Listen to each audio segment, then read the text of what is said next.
salut tout particulier, amical et déférent à Madame Mariette O'Malley, qui est attachée culturelle de l'ambassade d'Australie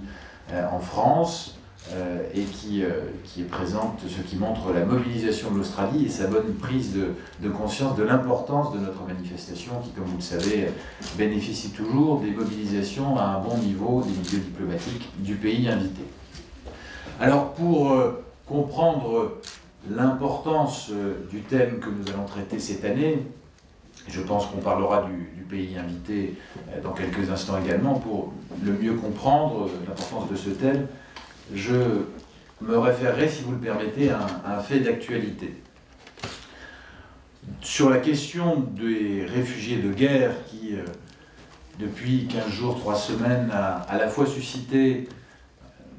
au niveau national des controverses parfois passionnées, au niveau local des élans de solidarité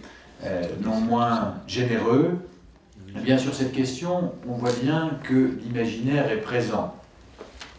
Et que l'une des difficultés que rencontrent les villes qui ont souhaité devancer l'appel qui pourra être adressé par l'État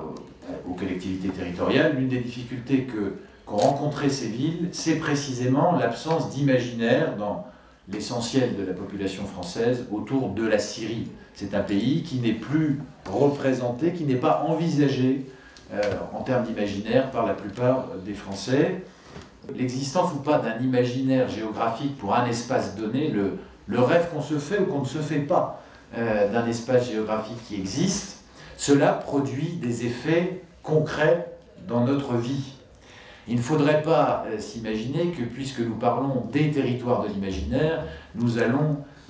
aborder cette question uniquement du point de vue des géographies imaginées.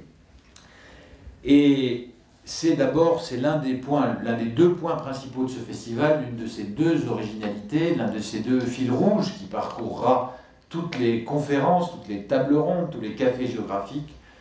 mesurer à quel point les représentations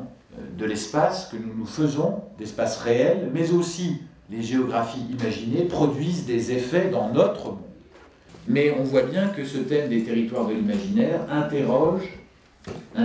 d'autres disciplines, et on sera dans plusieurs conférences à la frontière de la littérature et de la géographie, de façon particulièrement dynamique, mais aussi de l'histoire. Peut-être plus que jamais, on verra à quel point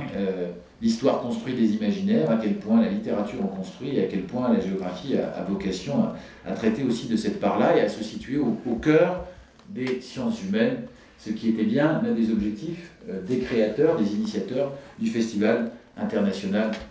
de géographie.